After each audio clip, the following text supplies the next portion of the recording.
8월 24일 새벽 기도회에 나오신 성도님들 모두 주님의 이름으로 환영합니다. 이 시간 함께 찬송가 286장 찬양드리며 나아가겠습니다.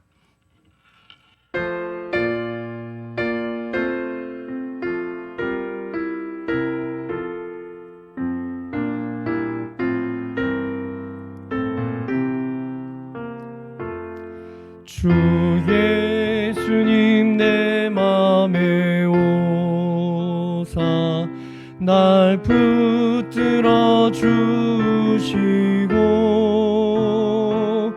내 마음에 새김을 주사 늘 기쁘게 하소서.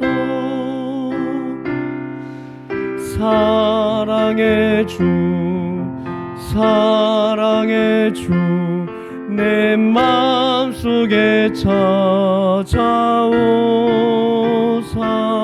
내 모든 죄 사하시고 내 상한 맘 고치소서.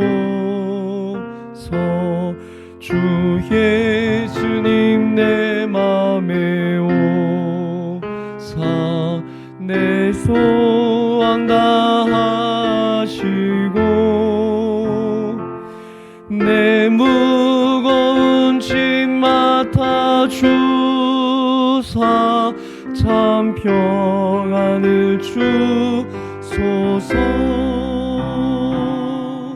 사랑의 주 내 맘속에 찾아오사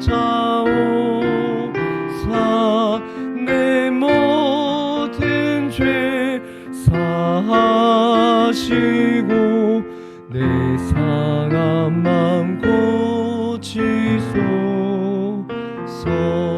주 예수님 내 맘에 오사 날 정결케 하시고 그 은혜를 내 맘에 채워 늘 충만케 하소서. 사랑의 주 내 맘속에 찾아오사 내 모든 죄 사하시고 내 상한 맘 고치소서. 주 예수님 내 맘에 오사 내 길 인도하시고 주 성령을 내 맘에 채워 늘 충만케 하소서. 사랑의 주 내 맘속에 찾아오사 내 모든 죄 사하시고 내 상한 맘 고치소서.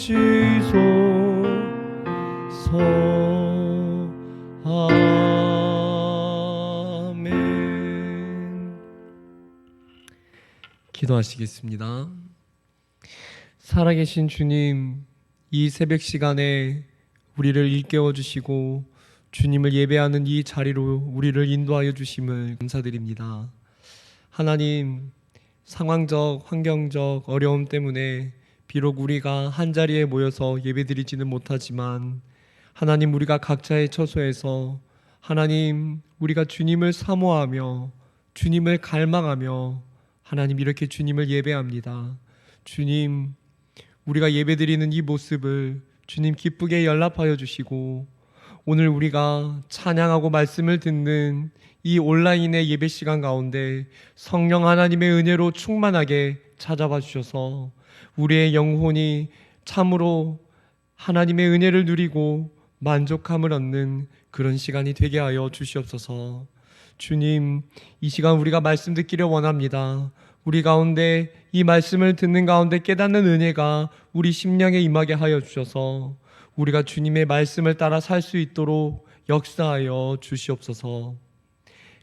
감사와 영광 올려드리며 예수님의 이름으로 기도드립니다. 아멘. 하나님 말씀을 봉독해 드리도록 하겠습니다. 오늘 하나님의 말씀은 예레미야서 31장 15절에서 30절까지 말씀입니다. 예레미야 31장 15절에서 30절까지 말씀입니다. 구약성경 1101페이지입니다. 하나님 말씀을 봉독해 드리겠습니다. 여호와께서 이와 같이 말씀하시니라. 라마에서 슬퍼하며 통곡하는 소리가 들리니 라헬이 그 자식 때문에 애곡하는 것이라. 그가 자식이 없어져서 위로받기를 거절하는도다. 여호와께서 이와 같이 말씀하시니라. 내 울음소리와 내 눈물을 멈추어라. 내 일에 삭슬 받을 것인즉 그들이 그의 대적의 땅에서 돌아오리라. 여호와의 말씀이니라. 너의 장래에 소망이 있을 것이라. 너의 자녀가 자기들의 지경으로 돌아오리라. 여호와의 말씀이니라. 에브라임이 스스로 탄식함을 내가 분명히 들었노니 주께서 나를 징벌하심에 멍에에 익숙하지 못한 송아지 같은 내가 징벌을 받았나이다. 주는 나의 하나님 여호와이시니 나를 이끌어 돌이키소서. 그리하시면 내가 돌아오겠나이다. 내가 돌이킨 후에 뉘우쳤고 내가 교훈을 받은 후에 내 볼기를 쳤사오니 이는 어렸을 때의 치욕을 짐으로 부끄럽고 욕됨이니이다 하도다. 에브라임은 나의 사랑하는 아들 기뻐하는 자식이 아니냐. 내가 그를 책망하여 말할 때마다 깊이 생각하노라. 그러므로 그를 위하여 내 창자가 들끓으니 내가 반드시 그를 불쌍히 여기리라. 여호와의 말씀이니라. 처녀 이스라엘아, 너의 이정표를 세우며 너의 편말을 만들고 큰 길 곧 내가 전에 가던 길을 마음에 두라. 돌아오라. 내 성읍들로 돌아오라. 반역한 딸아, 내가 어느 때까지 방황하겠느냐. 여호와가 새 일을 세상에 창조하였나니 곧 여자가 남자를 둘러싸리라. 만군의 여호와 이스라엘의 하나님께서 이와 같이 말씀하시니라. 내가 그 사로잡힌 자를 돌아오게 할 때에 그들이 유다 땅과 그 성읍들에서 다시 이 말을 쓰리니 곧 의로운 처소요 거룩한 산이여 여호와께서 내게 복 주시기를 원하노라 할 것이며 유다와 그 모든 성읍의 농부와 양떼를 인도하는 자가 거기에 함께 살리니 이는 내가 그 피곤한 심령을 상쾌하게 하며 모든 연약한 심령을 만족하게 하였음이라 하시기로 내가 깨어보니 내 잠이 달았더라. 여호와의 말씀이니라. 보라, 내가 사람의 씨와 짐승의 씨를 이스라엘 집과 유다 집에 뿌릴 날이 이르리니 깨어서 그들을 뿌리 뽑으며 무너뜨리며 전복하며 멸망시키며 괴롭게 하던 것과 같이 내가 깨어서 그들을 세우며 심으리라. 여호와의 말씀이니라. 그때에 그들이 말하기를 다시는 아버지가 신 포도를 먹었으므로 아들들의 이가 시다하지 아니하겠고 신 포도를 먹는 자마다 그의 이가 신 것 같이 누구나 자기의 죄악으로 말미암아 죽으리라. 아멘. 오늘 말씀을 들으시는 부모님들이라면은 자녀에게 혼을 내기도 하고 그러면서 매를 대본 적도 있을 것입니다. 또 이 말씀을 듣는 학생들이나 청년들도 부모님에게 혼이 나고 매를 맞아본 경험이 있을 것입니다. 무엇인가 잘못하여 자녀에게 내리는 벌을 성경에서는 징계라고 표현하는데요. 그 표현이 히브리서 12장에도 이렇게 나옵니다. 히브리서 12장을 보면은 징계는 다 받는 것이거늘 너희에게 없으면 사생자요 친아들이 아니니라. 또 우리 육신의 아버지가 우리를 징계하여도 공경하였거든 하물며 모든 영의 아버지께 더욱 복종하며 살려 하지 않겠느냐. 여기서 제가 방금 읽어드린 성경에서 이렇게 말을 합니다. 징계를 하게 되면은 자녀는 아버지를 공경하게 된다고 말을 합니다. 그리고 이것에 빗대어서 하나님 아버지, 우리의 하나님 아버지의 징계 목적도 그와 같다고 말을 합니다. 하나님은 불순종하는 자기 백성에게 징계를 통하여 자신에게로 돌아오도록 하십니다. 그래서 징계라고 할 때 징계를 생각하면 슬프기도 하고 아픈 것이라는 그런 느낌이 들지만, 징계라는 것은 사실 그 징계 자체에 목적이 있지는 않습니다. 징계는 수단이고 방법인 것이지 징계를 목적으로는 볼 수 없고요. 그래서 징계를 겪은 자는 반드시 징계의 유익을 얻게 됩니다. 히브리서 12장 11절을 읽어보면 이렇게 말하는데요. 무릇 징계가 당시에는 즐거워 보이지 않고 슬퍼 보이나 후에 그로 말미암아 연단받은 자들은 의와 평강의 열매를 맺느니라. 그러니까 징계를 받을 때는 슬퍼 보이지만 징계를 받고 나면은 좋은 결과가 있다 라고 말을 하는 것을 볼 때는 징계가 목적이 아니라 징계를 통하여 하나님이 하시고자 하는 일이 있다는 것, 우리가 그것을 알 수가 있습니다.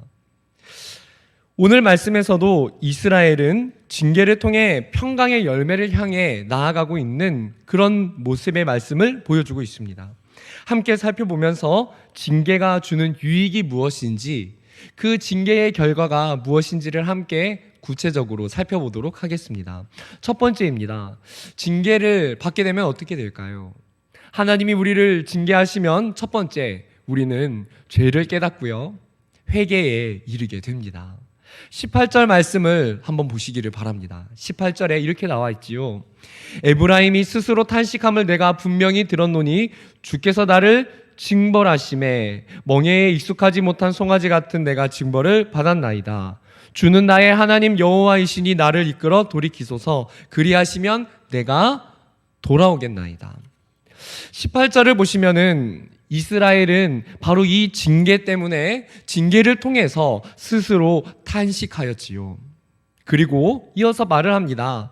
주께서 나를 징벌하심에 라고 말을 하는데요. 주께서 나를 징벌하셨다. 이것이 무슨 뜻입니까? 내가 지금 당하는 고난이 주님께서 나에게 징계하고 계시는 것, 그것을 깨달았다는 것이지요. 하나님의 징계로 지금의 고난을 인정하는 말을 한 것입니다. 자신의 죄를 깨달은 이스라엘은 하나님께로 돌이키고자 하는 모습이 반영이 되어 있습니다. 이처럼 징계라는 것은 무엇입니까? 징계를 받게 되면은 우리에게 참 유익함이 일어나는데 죄를 깨닫고 회개함에 이르게 된다는 것입니다. 이것이 징계가 주는 첫 번째 유익이고, 이것은 참 큰 은혜라고 할 수가 있습니다. 징계는 슬프고 아픈 것이 맞습니다. 하지만 이 징계가 있게 되면은 우리는 이 징계를 통해서 나는 하나님을 떠나서 살아서는 안 된다는 것을 깨닫고 주님께로 더 가까이, 멀어졌던 하나님과의 관계를 다시 가까이, 주님께로 더 가까이 나아가고자 합니다. 그래서 이것이 은혜인 것입니다. 징계가 없으면은 어떻습니까? 만약에 하나님이 우리가 자범죄를 짓는데도 하나님이 우리를 징계하시지 않는다면은 하나님은 우리를 유기시키시고 방치하는 것과 마찬가지입니다.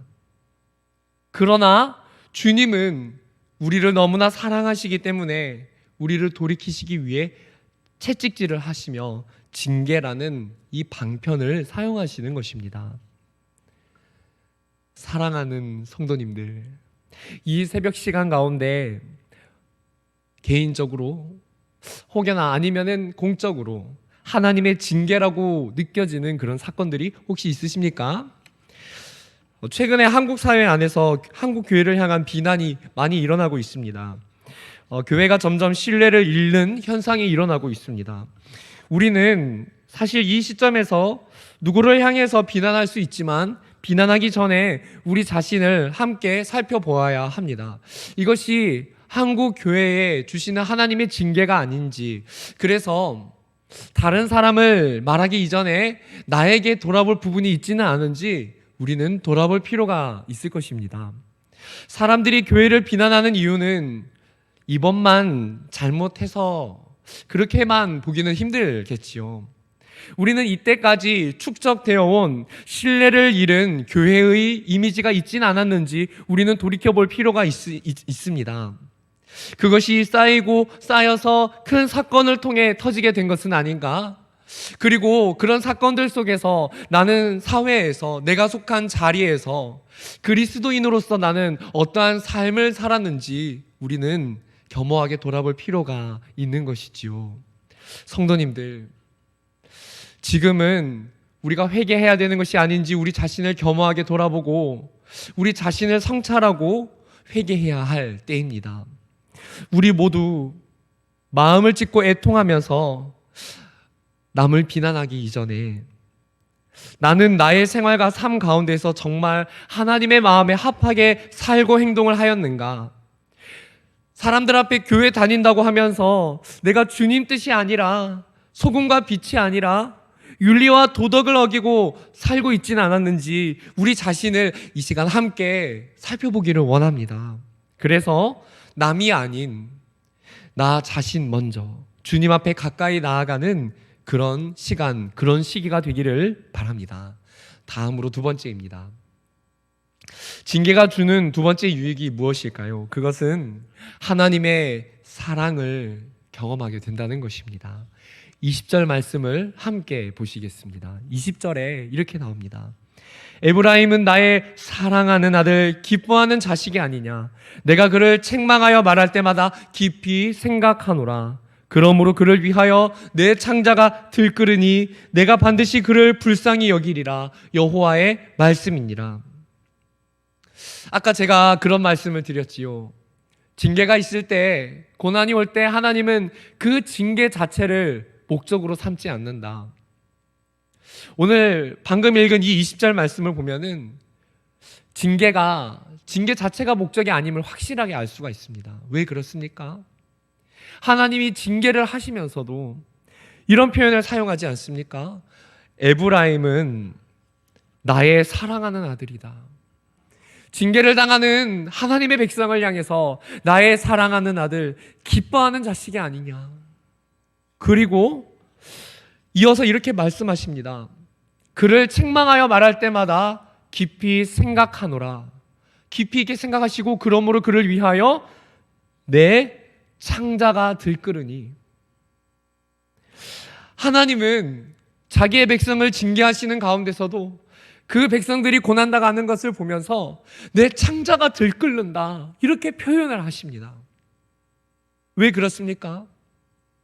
하나님이 아무리 자기 백성을 큰 고난을 가지고 징계를 한다고 할지라도 하나님은 그 징계 가운데서도 여전히 자기의 백성을 하나님은 여전히 사랑하시기 때문입니다.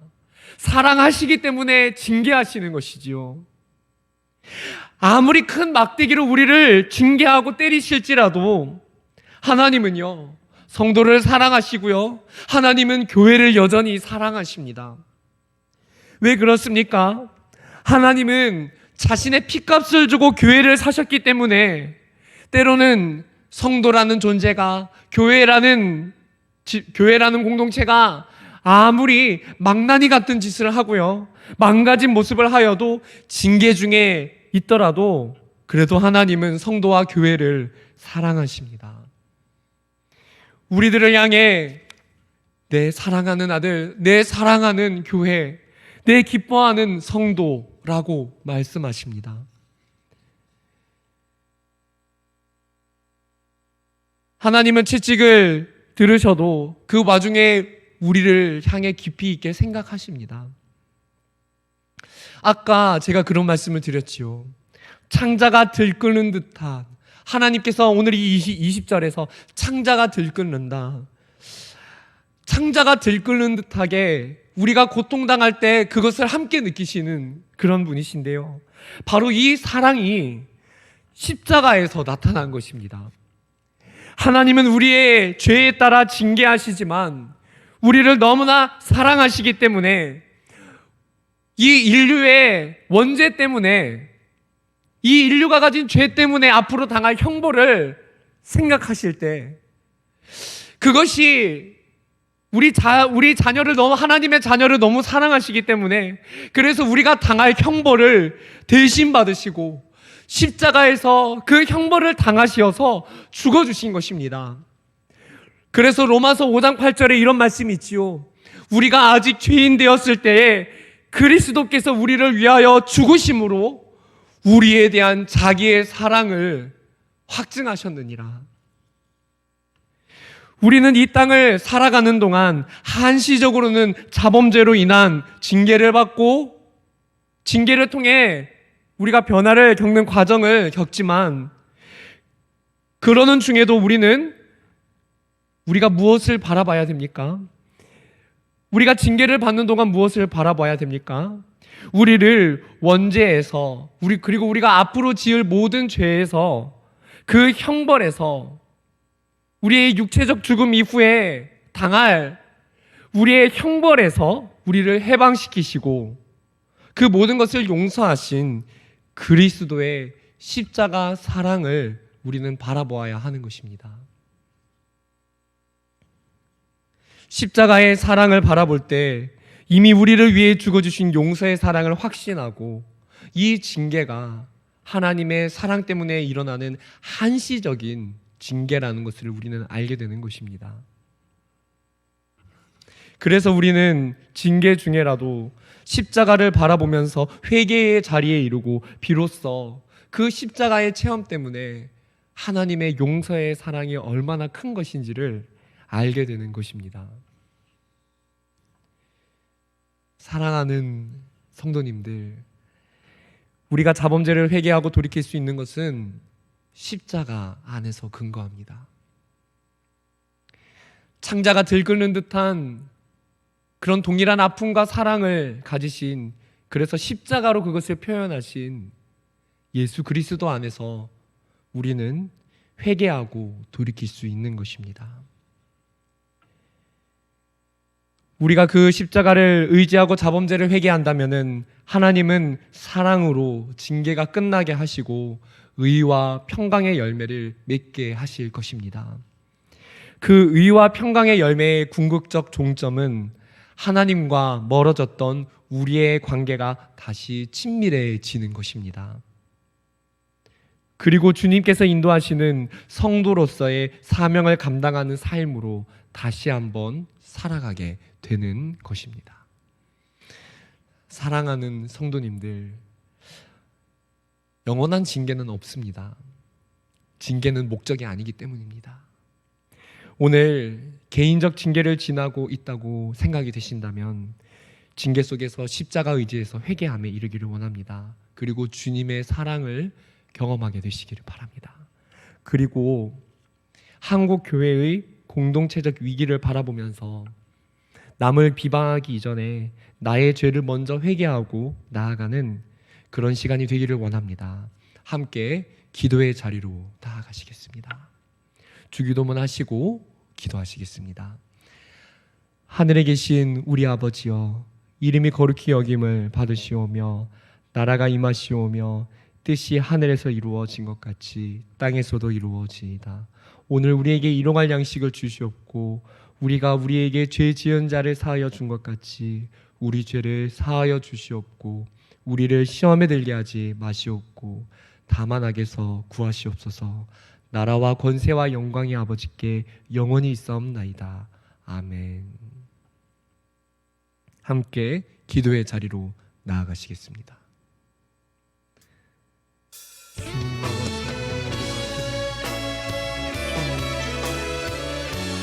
주님